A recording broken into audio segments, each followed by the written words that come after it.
हाँ, hello and welcome. एक बार फिर से आप सभी लोगों का वंश एजुकेशन के ऑनलाइन क्लासेज में स्वागत है।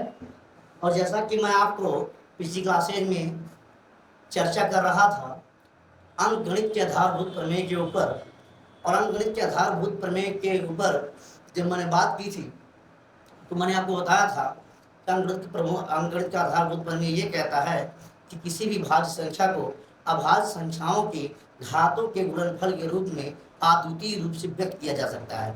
यानी किसी भी भाज्य संख्या में जो भाज्य गुणनखंड होंगे उनकी संख्या बिल्कुल निश्चित होगी, उसके अलावा कोई दूसरा गुणनखंड उसमें आएगा ही नहीं आएगा। बस इतनी सी बात हम लोगों ने किया था।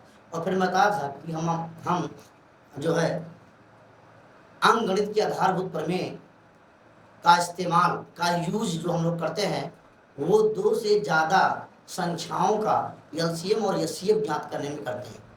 जब कि मैंने आपको बताया था कि यूक्लिड विभाजन प्रमेयिका के आधार पर भी आप दो संख्याओं का, दो धनात्मक पूर्णांकों का एचसीएफ निकाल सकते हैं, लेकिन आप वहाँ पर केवल और केवल यूक्लिड विभाजन प्रमेयिका की सहायता से केवल और केवल दो धनात्मक पूर्णांकों का एचसीएफ निकाल सकते हैं। दो से अधिक धनात्मक पूर्णांक अगर आ जाएंगे तो आप उसका एचसीएफ फाइंड आउट नहीं कर सकते। तो इसीलिए हम लोग आगे अंकगणित के आधारभूत प्रमेय पर हम अब आपको बताएंगे कि इसके आधार पर अब हम आपको बताएंगे कि हम गुणनखंड विधि से दो से अधिक संख्याओं का लासा और मासा यानी एचसीएफ और एलसीएम आसानी से निकाल सकते हैं। उसी के दौरान उसी के सीक्वेंस में मैं आज अंकगणित का आधारभूत प्रमेय पर यानी गुणनखंड विधि पर आधारित कुछ एनसीईआरटी के एग्जाम्पल लेकर के बात को स्टार्ट करता हूँ, जो कि आपके एनसीईआरटी का एग्जाम्पल नंबर 6 है, जो कि कह रहा है कि 6 और 20 का एलसीएम और एचसीएफ गुणनखंड विधि से ज्ञात कीजिए। यानी हमको 6 और 20 का एलसीएम निकालना है, वो भी किस विधि से? गुणनखंड विधि से। तो मैंने आपको कहा था, तो पहले हम लोग 6 का क्या कर लेंगे बताइए, गुणनखंड करीजिए। तो 6 का गुणनखंड करेंगे तो आएगा 2 गुणे 3। 20 का थोड़ा सा कर लीजिए। 20 को हम लोग जब करेंगे तो 20 को क्या लिख सकते हैं बताइए? जिन बच्चों को नहीं समझ में आए वो ऐसे एक बार कर लिया करें। 2 से काट दीजिए, 2 दहा में 20, 2 पच्चे 10, 5 से काट दीजिए, ये हो जाएगा। यानी मैं कह सकता हूँ मेरा यहाँ पर बनेगा 2 गुणे 2 गुणे 5, हाँ यही बनेगा। और इसको बनेगा तो 2 कितनी बार आएगा? 2 बार। इसलिए मैं डायरेक्ट लिख सकता हूँ कि यहाँ पर 2 की घात 2 इंटू 5, 2 की घात 2 गुणे 5, ये मैंने लिख दिया है। अब हमको निकालना है, पहले एचसीएफ निकालना है ना। तो एचसीएफ जब हमको निकालना है 6 और 20 का, तो मैंने बताया था कि जैसा कि नाम में हाईएस्ट कॉमन फैक्टर एचसीएफ निकालना है, मैंने आपको बताया था कि नाम में हाईएस्ट है लेकिन लेंगे लोवेस्ट। क्या लेंगे? लोवेस्ट है। तो आपको चेक करना है कि 6 और 20 के अभाज्य गुणनखंड में एक कॉमन अभाज्य संख्या कौन सी है। तो हम लिखेंगे एचसीएफ निकालते समय इनमें कॉमन जो अभाज्य संख्या है वो क्या है? केवल 2 है ना, क्योंकि 3 इसमें है लेकिन 3 इसमें नहीं है, 5 इसमें है तो 5 इसमें नहीं है।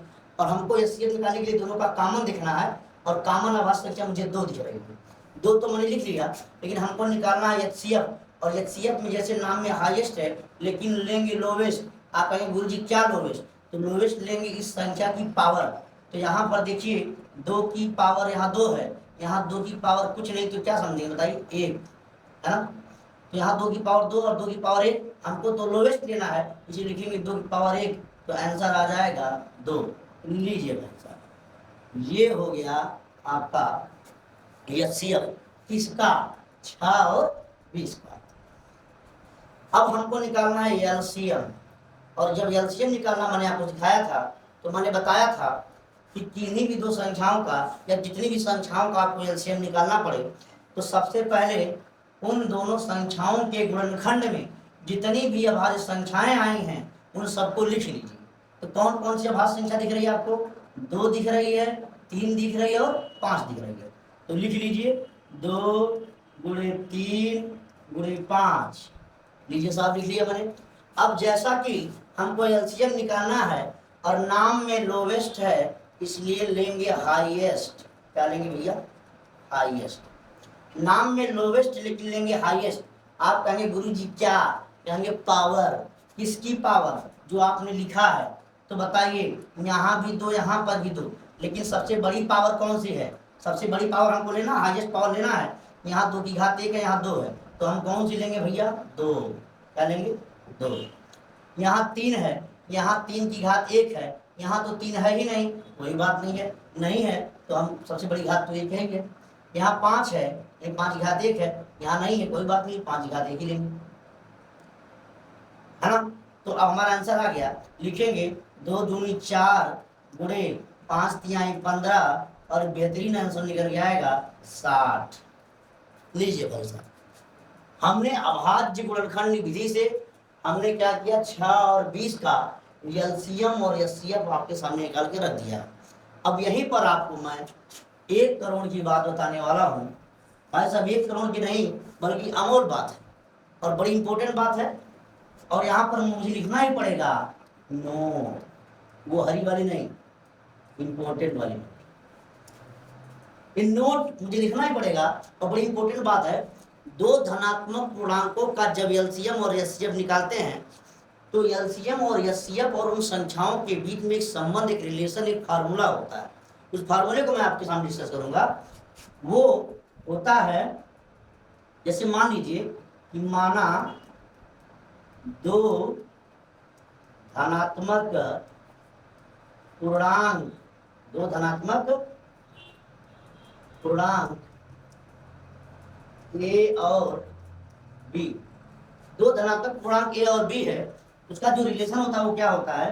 होता है एचसीएफ ऑफ ए बी गुणे एलसीएम ऑफ ए बी बराबर ए गुणे बी। लीजिए भाई साहब, ये हो गया वो बेहतरीन रिजल्ट। क्या बताया मैं अभी आपको? क्या बताया? कि 2 संख्याओं का एलसीएम और एचसीएफ में रिलेशन होता है एचसीएफ गुणे एलसीएम बराबर ए गुणे बी। इसको हम ऐसे भी बोल सकते हैं कि 2 संख्याओं का अगर हम लासा निकालें तो लासा गुणे मासा बराबर पहली संख्या गुणे दूसरी संख्या, ऐसे भी बोल सकते हैं, और मिलेगा भी आपको। तो मिलेगा भी आपको एचसीएफ ए बी। तो